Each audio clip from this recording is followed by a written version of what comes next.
Bonjour chers amis, on fait nos vidéos habituellement pour vous donner des trucs et astuces pour améliorer votre crédit. Il y a plusieurs stratégies qui existent, il y a plusieurs façons de faire. Alors, pour cette formation sur les crédits au Canada, j'ai cru qu'en bonus, je pouvais donner quelque chose que j'ai fait moi-même pour améliorer mon crédit. Parce que j'ai donné des stratégies, j'ai donné les fonctionnements du crédit, j'ai enseigné plusieurs façons d'améliorer son crédit de façon générale. Et souvent dans des vidéos que j'ai publiées, on donne des choses qu'on peut faire pour accélérer les choses. Aujourd'hui, j'ai dit je vais parler de moi-même, de mon propre expérience. Et donc, je vais vous parler des trois choses. La première chose, c'est une carte sécurisée, une carte de crédit sécurisée. Donc, une carte de crédit avec garantie.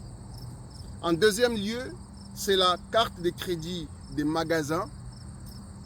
Et puis, on va parler du processus de tout ça jusqu'à l'achat d'une maison.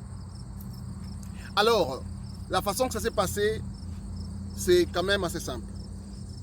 Souvent, je dis qu'il faut commencer par une carte sécurisée. Moi, j'ai commencé avec une carte des magasins.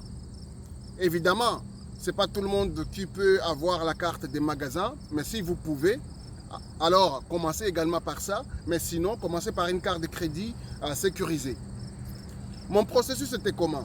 Avant, je prenais des dettes, comme tout le monde. J'en prenais, j'étais un petit peu moins responsable avec les dettes. Surtout, ce n'était pas des grosses dettes, c'était juste des petites dettes, souvent des téléphones. J'étais un petit peu négligent de ce côté-là. Bien avant, ça date d'il y a longtemps. J'ai pris pourtant dans les passés des cartes de crédit plus élevées, des voitures plus élevées, et évidemment, mais les problèmes c'était la négligence avec les petites choses, les petites dettes. Et ça, à un moment donné, ça avait ruiné mon crédit, que j'avais décidé que je ne prends plus de crédit, je ne prends plus de dettes. Et j'ai vécu comme ça pendant 4 ou 5 ans, je ne vivais qu'avec ce que j'avais. Je vivais minimalement. Alors, pendant tout ce temps, les crédits qui étaient déjà mauvais auparavant, plus le fait que je ne prenais plus de dettes, j'avais le crédit, mais c'était un mauvais crédit. Je me rappelle, j'avais à un moment donné 430 comme code de crédit. Et 430, c'est vraiment mauvais. Le minimum, c'est 300. Donc, c'est des 300. Il y a 0, ce sont les gens qui n'ont jamais pris des dettes. Ils sont à 0. Mais normalement, dès que vous commencez, ça commence à 300. Donc, ce qui veut dire que personne ne pouvait me donner des dettes. Personne au Canada ne pouvait me donner quelque chose à crédit. Ce que j'ai pu faire, c'est que à un moment donné, je dis, je vais m'essayer. J'ai commencé avec une carte de crédit des magasins. Souvent, les magasins donnent un peu plus facilement des petits montants parce que, c'est une façon de fidéliser la clientèle et puis de deux, de pouvoir acheter en magasin. Ils parient un peu sur vous. Parfois, ça ne marche pas, ils perdent de l'argent, mais parfois, ça marche. Quand ça marche, ça marche bien pour eux. Aujourd'hui, je pense qu'ils se font quand même beaucoup d'argent sur moi. Mais c'est à cause de ces paris-là. Ils m'ont fait confiance pour une carte de crédit magasin de 200 $. C'était Canadian Tire. Donc le magasin, ça peut être n'importe quel autre magasin. Mais moi, c'était Canadian Tire. Alors, Canadian Tire m'a donné une carte de crédit de 200 $ pour l'essence. Évidemment, à l'époque, j'avais même plus de voiture. Mais j'en ai pris quand même une carte de crédit essence. La limite de crédit, c'était 200 $. Mais moi, ce que je faisais, je déposais toujours 500 $ dans la carte. Parce qu'en fait, le principe était que chaque fois que je dépose de l'argent dans la carte de crédit, ça prenait 3 jours ou 4 jours avant d'être effectif. Et normalement, même si je mettais 500 dollars dans la carte de crédit, ma limite de crédit était toujours 200 dollars. C'est comme s'il y avait un deuxième compte avec ma carte de crédit. Quand je déposais 500, ben, dans ma carte de crédit, si je dépensais, disons, 20 dollars, ben, quand l'argent sera effectif dans la carte de crédit, il y a 20 dollars du 500 dollars qui sera débité et puis payé. Tout ça, c'est automatique. Tout ce que moi je faisais, c'était simplement payer ma carte de crédit. Donc, système automatisé, je paye 500 dollars et puis ça va tomber dans ma carte de crédit. Mais tout en sachant que ça ne sera pas effectif immédiatement. Et donc, ce n'était pas une façon d'augmenter ma limite de crédit. Parce que je ne pouvais pas acheter quelque chose de 500 dollars avec ma carte de crédit. La limite était toujours 200 dollars. Mais moi, c'était une façon pour me permettre de ne pas oublier de faire le paiement. Parce que j'étais dans un état d'esprit de bâtir les crédits. Et donc, j'ai fait comme ça pendant 6 mois. Je déposais des montants plus élevés. Et puis, parfois, je dépensais 100 dollars. Mais j'ai repayé tout de suite les montants complets. Donc, chaque mois, j'ai payé les 200 dollars au complet. Ce que ça fait après 6 mois, c'est que la banque m'a envoyé une lettre parce qu'ils ont pu tester. Ils ont vu que j'ai payé à temps et j'ai payé au complet. Ils m'ont proposé une augmentation de limite de crédit qui était de 200 dollars à celui de 700 dollars. Ben, j'ai vu que ça commençait à être intéressant. J'ai continué le même rythme. Après un autre 3 mois, j'ai reçu une offre pour l'augmenter à 2900 dollars. Parce que je continue toujours le même rythme de payer au complet et surtout au-delà. Parce qu'il faut comprendre les principes. Les banques veulent faire l'argent. Et quand vous payez tout le temps à temps, ils se disent que vous n'avez pas besoin d'argent. Et donc, ils vous tentent un peu. Ils augmentent la limite pour que vous puissiez dépenser. Parce que quand vous dépensez, eh ben, plus vous dépensez, plus eux aussi font de l'argent. Donc, les cartes de crédit magasin et score de crédit de 430 environ, j'étais à 29%. Et donc, la banque a vu que je continue la même chose. J'ai dépensé presque pas. Quand je dépense, ben, j'ai payé au complet. Donc, quand je fais référence à la banque, gardez à l'esprit qu'on parle toujours de la carte de crédit magasin. 10 mois, 11 mois aux alentours de ça, je me suis décidé de prendre une carte de crédit sécurisée. Capital One. Parce que ailleurs, les banques et même certains magasins ne me faisaient toujours pas confiance. La carte de crédit sécurisée avec garantie, c'est une carte de crédit dans laquelle moi-même je dépose mon propre argent. C'est-à-dire qu'ils me disent, ben, les montants que tu vas déposer, c'est les montants qui sera ta limite de crédit. Alors j'ai pris tout de suite 1000 dollars, j'ai déposé dans la carte de crédit. Et puis, ils m'ont envoyé une carte de crédit de 1000 dollars. Alors, j'ai pris la carte de crédit, j'ai gardé les bonnes habitudes. Normalement, la carte de crédit Capital One sécurisée, après une année, il vous donne la carte de crédit et vous rembourse votre 1000 dollars, normalement. Mais moi, ça a pris un peu plus de temps, on va y arriver. Alors, j'ai commencé à utiliser la carte de crédit sécurisée et ma carte de crédit magasin, les magasins. Je pense un autre 6 mois plus tard m'a proposé un montant qui était de 7200 dollars. On a quitté de 200 dollars, on est arrivé à 7200 dollars. Alors 7200 dollars, j'ai pris la carte, j'ai continué à utiliser normalement. Eh bien, Capital One de l'autre côté, la carte de crédit sécurisée, je continue à payer tout le temps. J'ai demandé une augmentation, ils n'ont pas voulu parce qu'il y a une raison pour laquelle j'ai demandé l'augmentation. C'est parce que justement, pour mon utilisation, qui compte quand même pour 35% dans les calculs de score de crédit, donc pour moi, il fallait avoir assez d'argent disponible. Mais ça n'a pas fonctionné. Ils n'ont jamais voulu. En ce moment-là, j'ai tenté d'autres cartes de crédit, ça ne fonctionnait toujours pas, malgré que déjà 2 cartes de crédit, ça marchait assez bien. Alors, à un moment donné, je devais faire un gros achat parce que je devais investir dans un autre pays. Je devais acheter une machine avec une société ici. Et ces machines-là coûtaient plus d'une dizaine de milliers de dollars. Et donc, j'ai dit à la banque, écoutez, non, à ce moment-là, je me suis trompé. En fait, quand j'étais à 7500 dollars environ, Il a fallu encore qu'après, je pense, 3 mois, j'étais arrivé à 9500. C'était 9500 $. Je n'ai jamais demandé de prêt. Je n'ai jamais demandé une augmentation de crédit avec la banque, c'est-à-dire pour la carte de crédit magasin. Et eux-mêmes, ils m'envoyaient des lettres pour m'augmenter, pour limiter des crédits automatiquement. Et donc, c'est ce que je faisais à chaque fois. La limite était déjà 9500. Et donc, les gros achats que je devais faire, qui coûtaient en tout cas aux alentours de 14 000, je pouvais l'acheter. C'est-à-dire qu'une partie avec carte de crédit, une partie avec l'argent cash, je pouvais faire les deux ensemble pour pouvoir acheter ces biens. Le temps pressé, parce que j'avais un ami qui devait également envoyer un conteneur, donc je devais mettre ces biens dans son conteneur. Et ça devait partir donc dans une semaine. Et les biens, je devais l'acheter, ça devait venir d'une petite ville au Québec et par camion, donc tout ça, la logistique, c'était compliqué.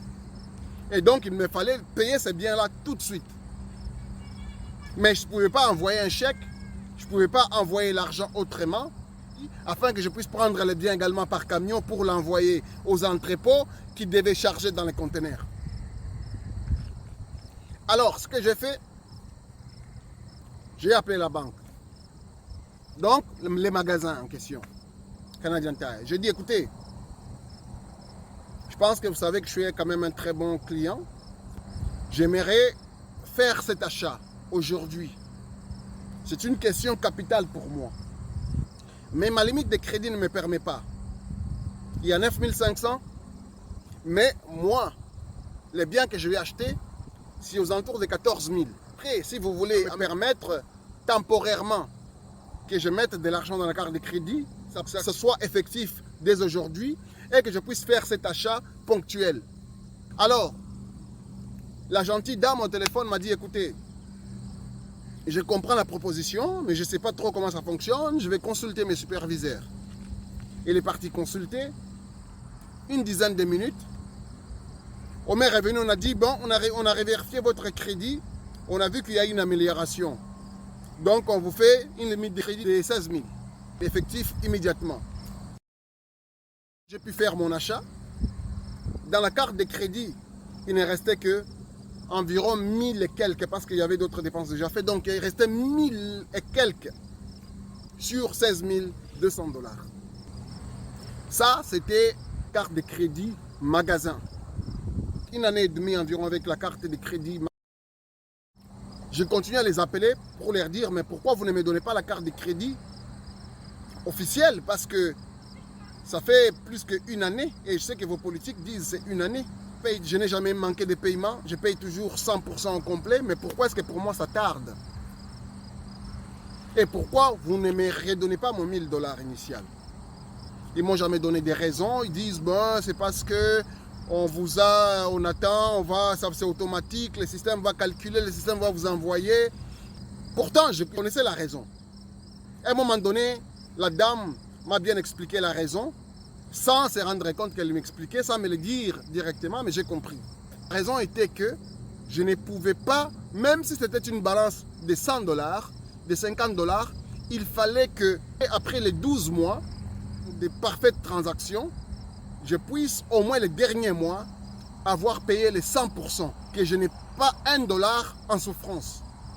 Et donc, moi qui avais fait déjà 2 ans, et que je n'arrivais pas à comprendre pourquoi, malgré l'augmentation des crédits, malgré tout ça, on n'arrivait pas à me redonner mon 1000 $ et à pouvoir me donner une carte de crédit officielle qui ne soit pas sécurisée. Et donc, j'ai compris cela. Alors, ce que j'ai fait, c'est que j'ai pris un montant d'argent.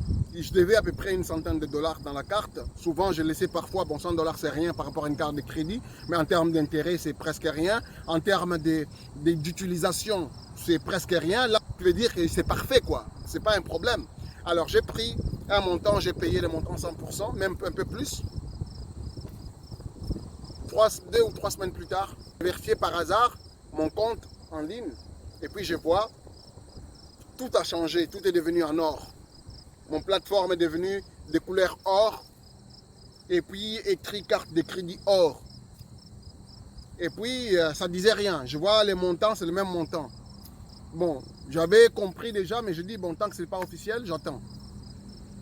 C'est après que je reçois la lettre me disant que bon, nous attendons vos instructions pour les remboursements de votre 1000 $. Et là, les 1000 dollars est revenu quelques temps plus tard. D'ailleurs, je n'ai jamais envoyé des instructions. J'étais très occupé, je travaillais fort. Et finalement, ce qui est arrivé, c'est que, parce que j'avais utilisé la carte ce temps-là, j'ai vu seulement le même montant a été payé dans ma carte de crédit. Donc, ils m'ont remboursé. Je n'ai pas eu à payer les dépenses que j'avais fait parce que les 1000 dollars étaient déposés dans ma carte de crédit. Voilà un peu mon parcours pour ces deux cartes de crédit. Donc, de 200 dollars à 16 200 dollars à ce moment-là. Et puis, de 1000 dollars dans une carte de crédit sécurisée. Donc, moins 1000 dollars à 3000 dollars. Et en ce moment-là, aucune banque toujours ne voulait me donner des prêts. Malgré tout ça. Mais je voyais quand même mon crédit augmenter. Mais j'ai commis deux erreurs monumentales dans mon parcours. Les deux cartes fonctionnaient déjà parfaitement bien. Ces deux erreurs commises, la première erreur, c'était de retirer les montants total, donc le montant presque total de la carte de crédit magasin. Comme je vous ai dit, j'ai fait cet achat. C'était le montant le plus élevé de toutes mes cartes de crédit. Je n'avais pas les montants pour rembourser tout de suite la carte de crédit, donc je devais rembourser petit à petit. Ce que j'ai réussi à faire normalement en une année, je crois. Mais ça a tellement fait mal à mon crédit, tellement mal, même si je n'ai jamais manqué de paiement avec cette carte de crédit-là. Je n'ai jamais payé en retard, même d'une seule journée. J'ai toujours payé 2 fois par mois. Donc chaque 2 semaines, il y a un montant qui est payé la carte de crédit. Ce qui est très bon normalement, mais le problème c'était l'utilisation. Ça a tellement fait mal durant toute la durée que je devais ce montant-là. Mon crédit n'a jamais augmenté. Parce que dès que j'ai retiré, ça a donné un coup. J'ai perdu 100 points en un jour. 100 points. J'étais arrivé déjà à 600 à l'époque, je me rappelle bien. Je suis redevenu à 500. Et vous savez combien à gagner 100, c'est beaucoup. Moi qui étais à 430 et qui était arrivé à 600, je suis redevenu à 500. Alors, j'ai continué. En une année, j'ai réussi à payer une grande partie de cette carte de crédit. J'avais payé, je crois, jusqu'à 11 ou 12 000 dollars. Il ne restait que 4 000 dollars ou 3 000, en tout cas quelque part là. Mon crédit a donc repris. Ça continue à augmenter. Mais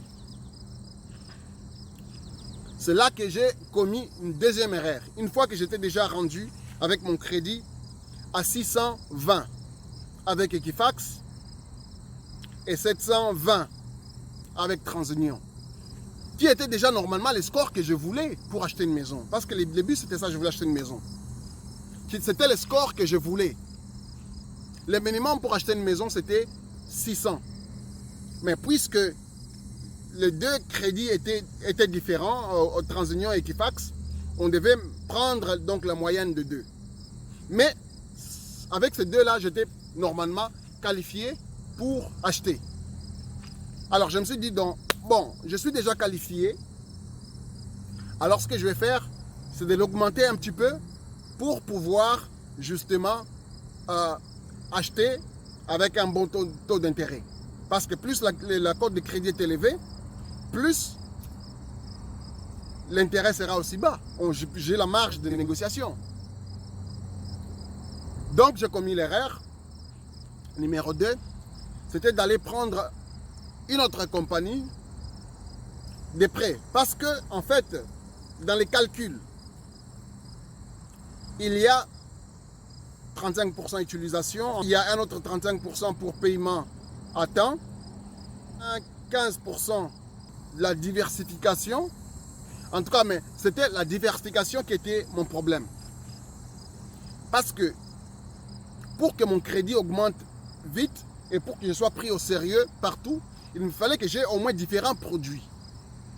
Carte de crédit, peut-être prêt auto, même un autre type de prêt personnel, ou n'importe quoi, ou hypothèque. Mais puisque je n'avais pas d'hypothèque, je voyais que ma seule solution, c'était un prêt personnel pour diversifier. Et donc, j'ai fait la même chose comme avec la carte de crédit sécurisée. J'ai pris un prêt personnel sécurisé.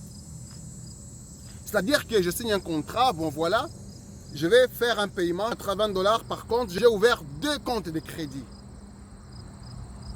C'était $80 chaque 2 semaines. Donc $160 par 2 semaines. Et je devais payer la compagnie qui devait inscrire au bureau de crédit comme quoi je dois de l'argent. Donc comme j'avais 2 comptes, c'était 4600. Et donc dans les 4600, ben moi j'ai payé 160 chaque 2 semaines.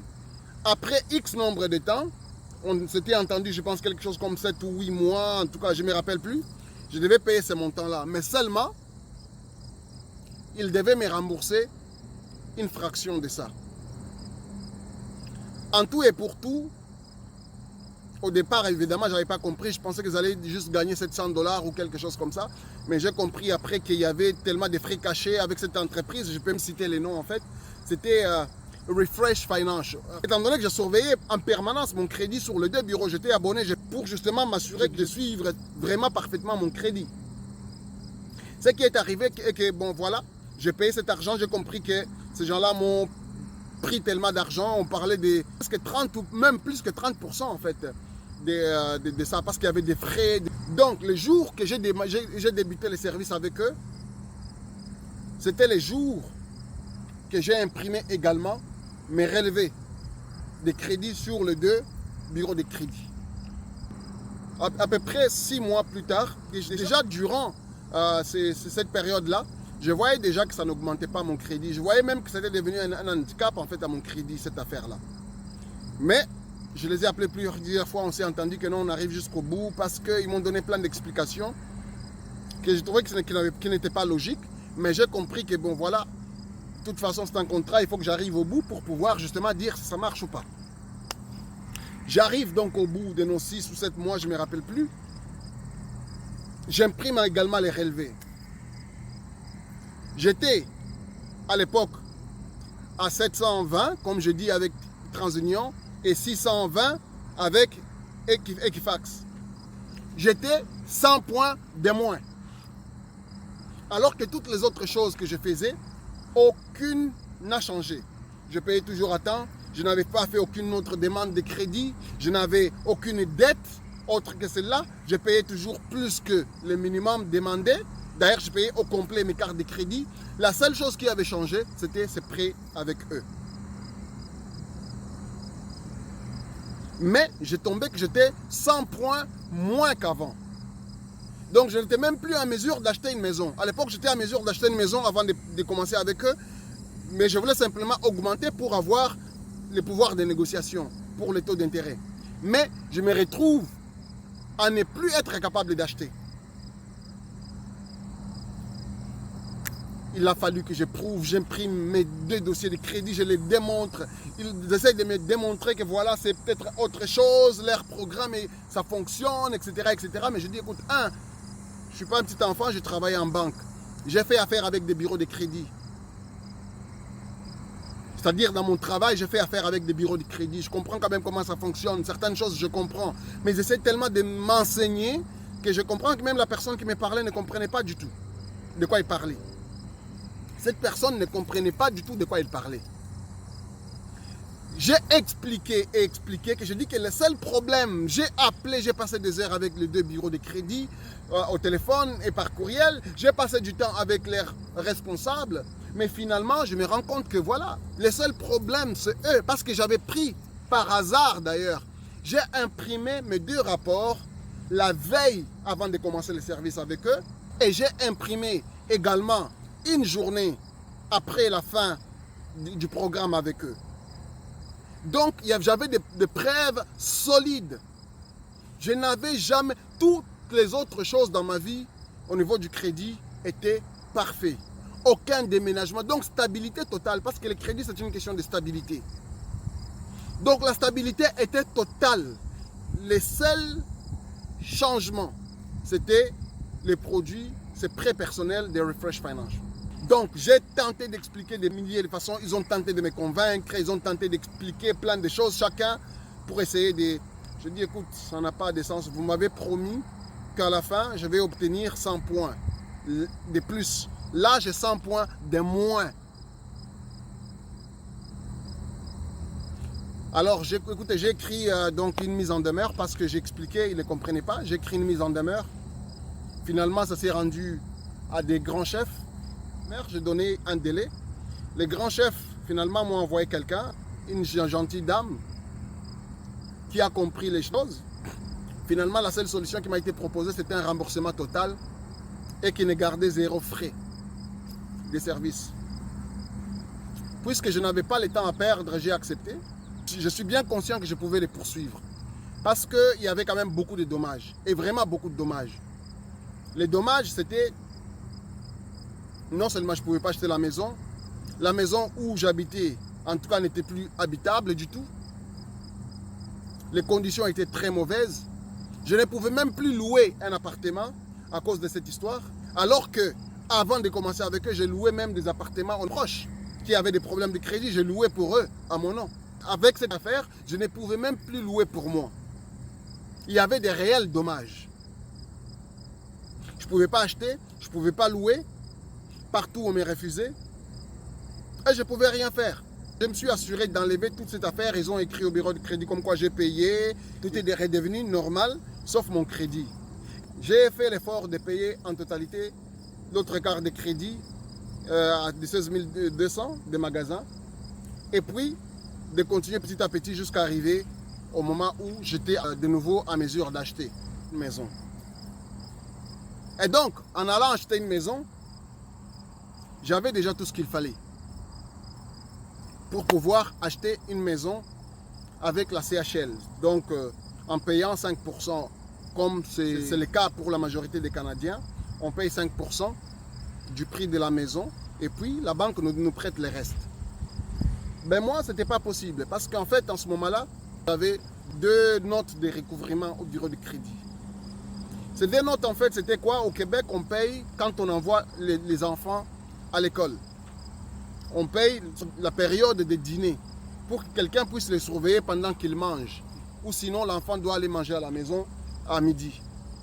Maintenant, quand on a déménagé, on avait changé de province. Apparemment, il est resté 145 $ à payer. Même si c'était ma femme qui avait son nom là-bas, qui normalement allait payer. Mais puisque à l'inscription, c'est papa et maman, ah ben, ils ont mis nos 2 noms, ils ont envoyé au recouvrement. Et nous, on ne savait pas. Mais quand est arrivé un moment d'acheter, on voit 140 x 2, 145 x 2, et puis on regarde, et dans mon dossier, et au dossier de ma femme, on avait des notes de recouvrement. On a tenté de savoir, parce qu'en ce moment-là, on ne savait même pas c'était quoi. Et on n'avait reçu aucune lettre, aucune information. On avait changé de province. Donc on comprend qu'ils avaient envoyé peut-être l'information à la mauvaise adresse. On ne l'a pas reçu. Mais on l'a appris de la dure façon. En vérifiant les crédits par hasard, on voit il y avait 2 fois la note de crédit. Et ça nous a empêché de pouvoir acheter la maison parce que partout on disait, quand vous êtes en recouvrement, il est compliqué d'obtenir un crédit. Même si vous l'avez payé. Mais ça doit rester au bureau de crédit pendant 3 ans avec Enseignant et avec Equifax, ça doit rester pendant 6 ans. Donc, malgré que c'était déjà payé depuis 3 ans auparavant, mais pour pouvoir acheter la maison, c'est très simple pour la banque. Là où ça cloche souvent, c'est avec l'assurance, la CHL. Et souvent, ils vont demander, les recouvrements, c'est un grand problème. Surtout 2, c'est un grand problème. Ça a empêché. À chaque fois, ça a empêché. Finalement, je dis, écoute, nous sommes dans une situation compliquée. On n'a pas le choix. Il faut qu'on déménage. Même si maintenant, on peut louer. Tellement, je n'avais plus cette affaire de déménager tout le temps. Les crédits nous permettaient en ce moment-là de pouvoir louer. Je dis, écoute, il faut qu'on achète, puis qu'on en finisse. La seule possibilité, c'était d'attendre 1 année, que ça disparaisse au niveau de l'écran union. Ça se purge après 3 ans. Et puis, on va être à mesure d'être qualifié, donc avec la CHL ou 3 sociétés d'assurance, qu'on soit qualifié par l'un ou par l'autre. Mais jusque-là, aucune ne nous acceptait. On avait le choix d'acheter une grande maison, un duplex d'ailleurs, qui était déjà en construction d'ailleurs à l'époque. Mais le problème, c'est que avec 5%, on ne pouvait plus. Parce que justement, c'est soit on attendait une année, ou soit on partait avec, comment on appelle, avec une mise de fonds de 20%. Alors, comme c'était une grande maison, un duplex, qui coûtait déjà plusieurs centaines de milliers de dollars, et trouver 20% de ça, c'était compliqué. C'était compliqué. Et donc, notre rêve d'acquérir un duplex, à l'époque, c'était une maison unifamiliale, avec un sous-sol fini, entrée séparée pour un locataire, 2 chambres à coucher modernes. Et nous, en haut, il y avait 4 chambres à coucher plus bureau. Une grande maison, quoi, une grande maison moderne. Et puis la distance avec la ville, c'était quasiment très facile. Mais il a fallu qu'on oublie ses rêves pour trouver une maison beaucoup moins chère pour arriver à mettre un 20%.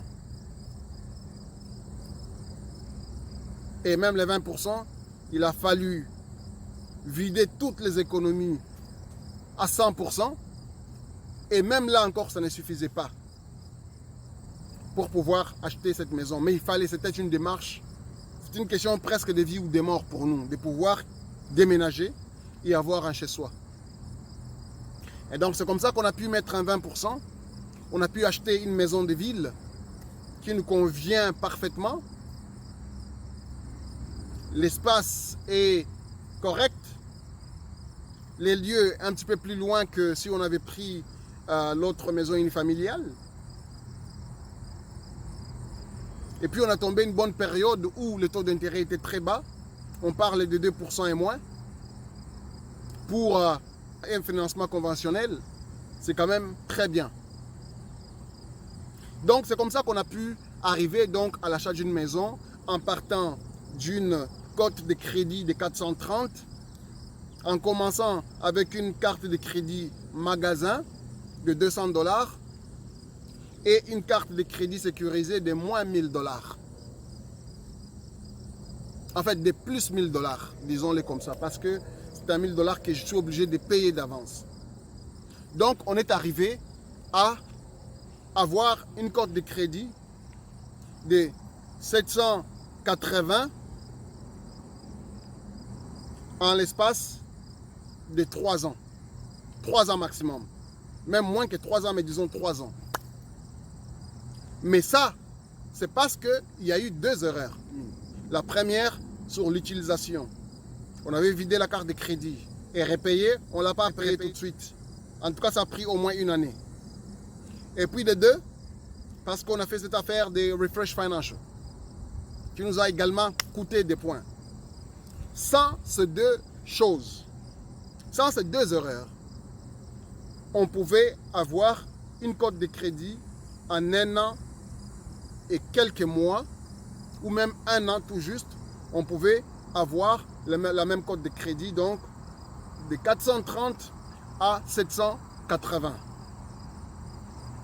Donc en suivant ces étapes que j'ai faites, en soustrayant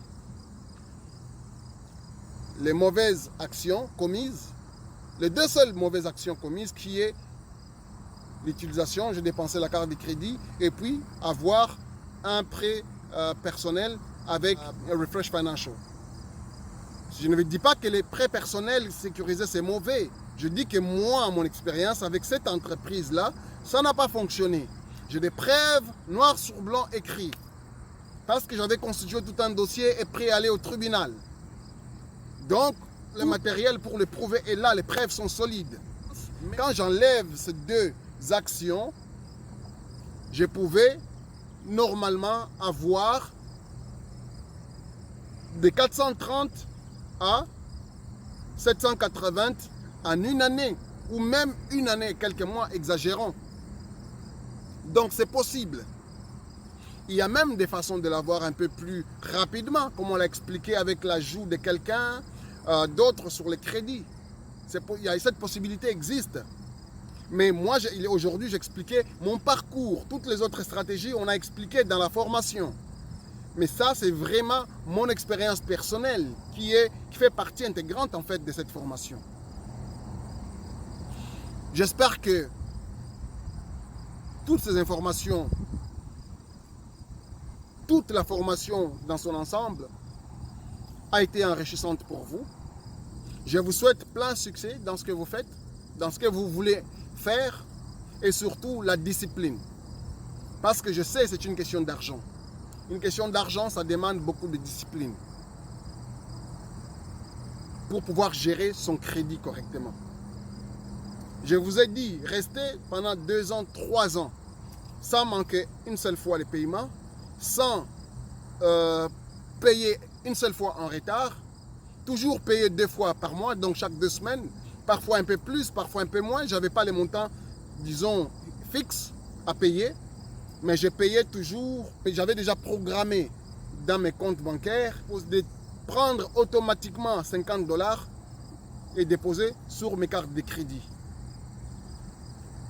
De cette façon, même si j'oublie au moins les minimums me payer, parce que je me rappelle le minimum, la moyenne c'était aux alentours des 20 $ que je dépensais dans ma carte de crédit. La moyenne de minimum que je devais payer c'était 20 $. Alors je dis 50 $. Minimum automatiquement qui doit être payé. Mais moi je faisais en sorte que manuellement je prenne un montant plus élevé pour pouvoir payer mes cartes de crédit. Parfois 500 $, parfois 1000 $, parfois même 5000 $, parfois ça dépend des achats que je faisais. Mais malgré ça, je n'ai jamais touché au paiement automatique. Jusqu'à aujourd'hui, il y a toujours un montant automatique, 50 $ qui va dans la carte de crédit chaque 2 semaines. Peu importe que j'utilise la carte de crédit ou pas. C'est une habitude justement. Pourquoi? Parce que je ne vais pas oublier. Des petits montants, on oublie souvent de pouvoir donc les payer. Et moi, pour ne pas oublier, parce que j'ai tellement d'autres choses à faire, il y a ces paiements automatiques qui m'aident. C'est pour vous dire qu'après toutes ces histoires-là, finalement, ma banque m'a proposé toute seule une carte de crédit de 500 $. C'était, bien évidemment, c'était avant de pouvoir acheter la maison, c'était toujours dans les processus, mais au moins, j'avais déjà tout ce que je vous ai raconté. Et puis la banque, finalement, m'a proposé toute seule une carte de crédit. Donc, quand on a maintenant hypothèque, carte de crédit avec les banques, à ce moment-là, on commence à être pris au sérieux. On commence normalement à recevoir des propositions. Aujourd'hui, quand je vais demander des prêts ou de l'argent, au moins il y a quelqu'un qui est là pour m'écouter. Mais avant, quand on a un mauvais crédit, peu importe ce que vous gagnez, vous n'y arrivez pas. Les processus dans son ensemble et de comment je suis passé donc des 0 ou même des 430 à 780 comme cote de crédit. Merci beaucoup. Mon nom c'est Raymond.